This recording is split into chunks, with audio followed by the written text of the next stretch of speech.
Assalamualaikum warahmatullahi wabarakatuh. Salam sejahtera untuk kita semuanya. Om Swastiastu, Namo Buddhaya, salam kebajikan. Salam suar integritas.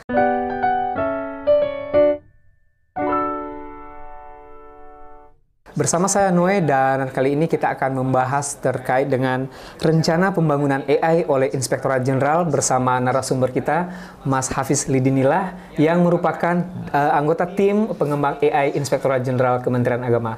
Bagaimana kabarnya Mas Hafiz? Alhamdulillah sehat Mas Noe. Sehat ya, oke.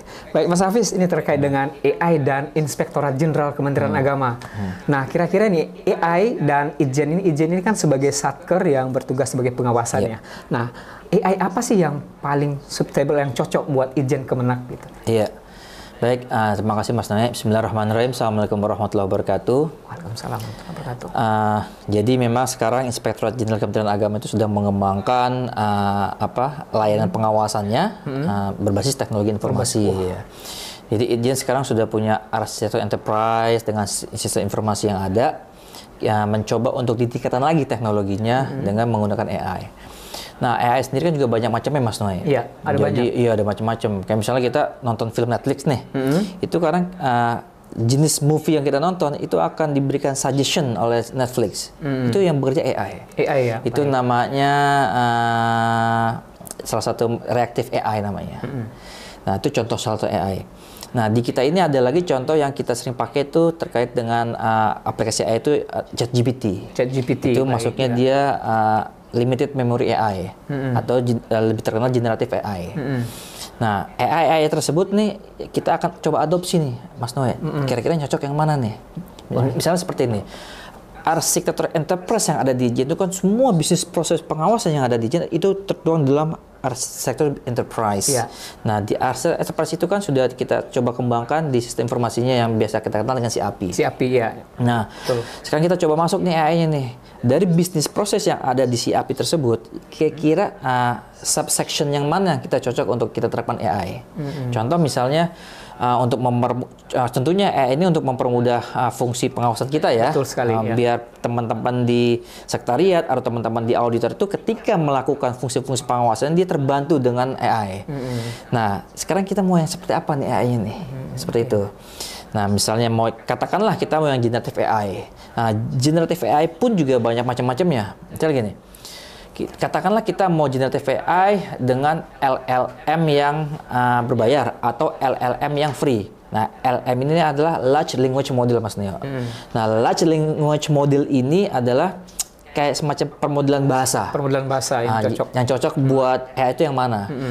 Nah, kita sesuaikan dengan kemampuan Ijen, kemampuan SDM dan kemampuan keuangan. Kalau kira-kira kita punya anggaran yang besar, SDM yang banyak, kita bisa menggunakan LLM yang berbayar misalnya. Begitu. Nah, LLM yang berbayar itu biasanya yang sudah siap itu ada di ChatGPT atau di Copilot atau di Gemini, itu berbayar. Jadi sistem informasi yang sudah ada kita integrasikan dengan LLM yang sudah ada. Nah, tinggal kita latih LLM tersebut untuk disesuaikan dengan fungsi-fungsi pengawasan. Tentunya ini menggunakan biaya yang besar karena berbayar. Satu. Yang kedua, bisa jadi kita juga mengembangkan LLM sendiri. LLM sendiri. Kita seperti apa itu nantinya? Kita latih. Kita bikin permodelan bahasa sendiri, kita latih dengan fungsi-fungsi pengawasan, peraturan-peraturan yang ada. Cuman memang ini memakan cost dan SDM dan waktu yang panjang. Waktunya membutuhkan panjang gitu ya? Membutuhkan panjang. Kalau perusahaan besar, misalnya contoh ada perusahaan Bloomberg, kalau pernah dengar Mas Nia? Bloomberg. Iya, pernah. Nah, Bloomberg itu mempunyai LLM sendiri, namanya Bloomberg LLM. Itu terkait dengan keuangan ya, keuangan finance di dunia. Dia mengembangkan sendiri LLM-nya. Kalau misalnya Ijen mempunyai resource yang besar, SDM maupun keuangan, bisa mengembangkan LLM sendiri.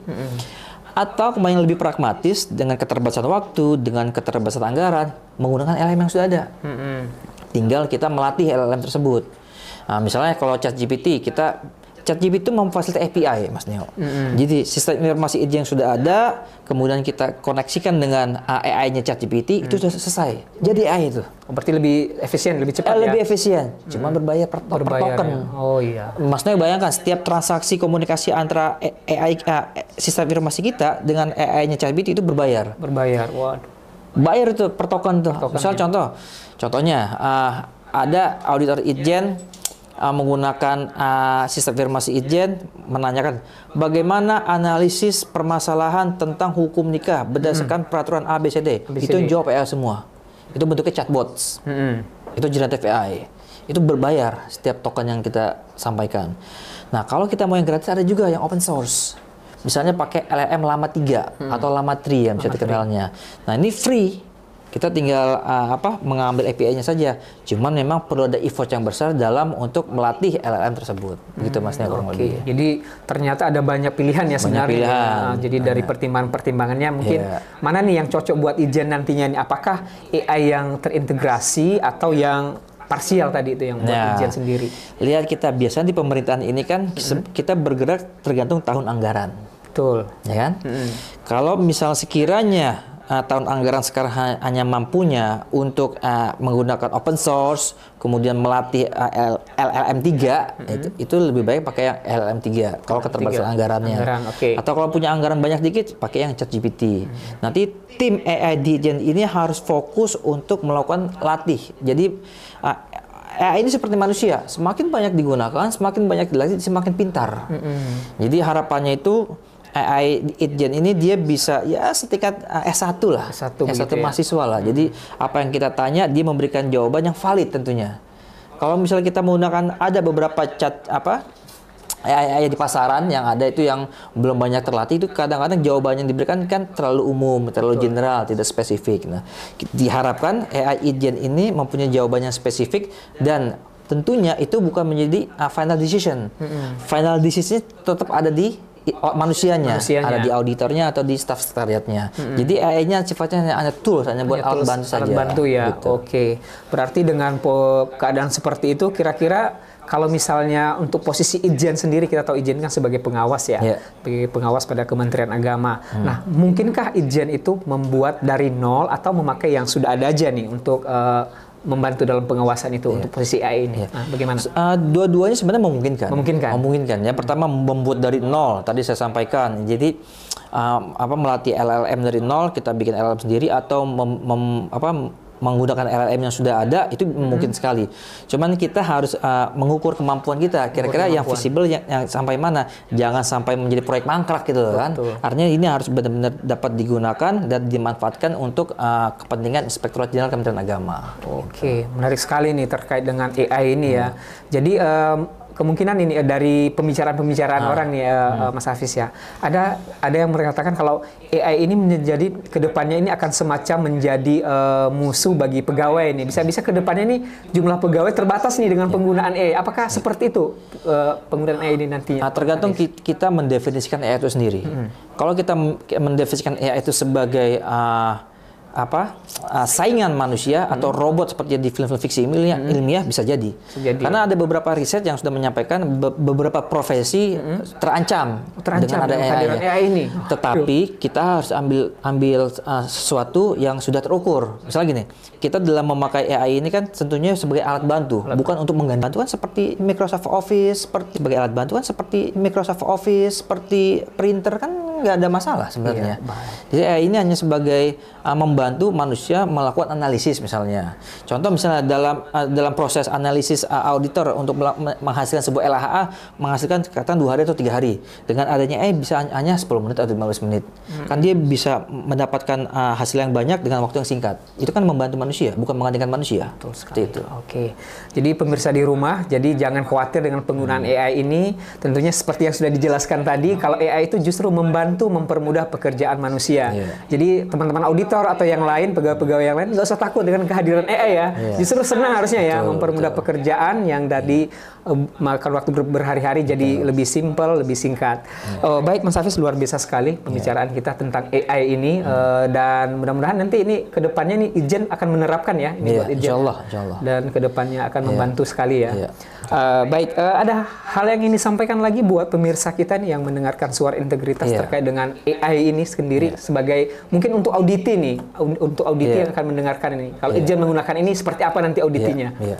Mungkin pesan saya kepada untuk teman-teman auditor atau auditi ketika nanti Itjen akan sudah menggunakan AI, itu sesungguhnya itu akan terbantu sekali dalam proses-proses pengawasan. Contoh misalnya dalam tindak lanjut hasil pengawasan. Coba bayangkan kalau sekarang melakukan TLHP itu auditor sudah menyampaikan temuan di LHA, kemudian auditi menyampaikan tindak lanjutnya, itu kan masih manusia yang melakukan proses verifikasi. Betul. Kalau sudah menggunakan AI, auditi hanya mengupload dokumen, nanti AI yang akan melakukan verifikasi. Jadi akan mempercepat waktunya. Tinggal nanti manusia yang melakukan validasi. Tetap ada intervensi manusia, tapi manusia itu akan membantu. Auditor akan terbantu dengan adanya AI. Jadi biasanya proses tindak lanjut misalnya makan waktu lama, ya, dengan adanya AI ini cukup dengan beberapa menit. Tapi final decision tetap ada di manusia, ada validasinya di manusia. Karena nanti ada proses penyesuaian di LM-nya untuk meminimalisir anomali-anomali gitu, Mas Neo gitu. Oke, luar biasa sekali. Yeah. Baik, Mas Hafiz ini dan pemirsa semuanya yang mendengarkan Suara Integritas Inspektorat Jenderal. Terasa juga waktu membatasi kita dan kedepannya pemirsa juga tetap terus menyaksikan acara Suara Integritas Inspektorat Jenderal yang akan menampilkan informasi-informasi menarik lainnya yang tentunya akan sangat bermanfaat bagi kita semuanya. Baik, saya Noe undur diri dari hadapan kita semuanya. Kami ucapkan terima kasih atas perhatiannya dan saksikan terus episode selanjutnya. Salam Suara Integritas.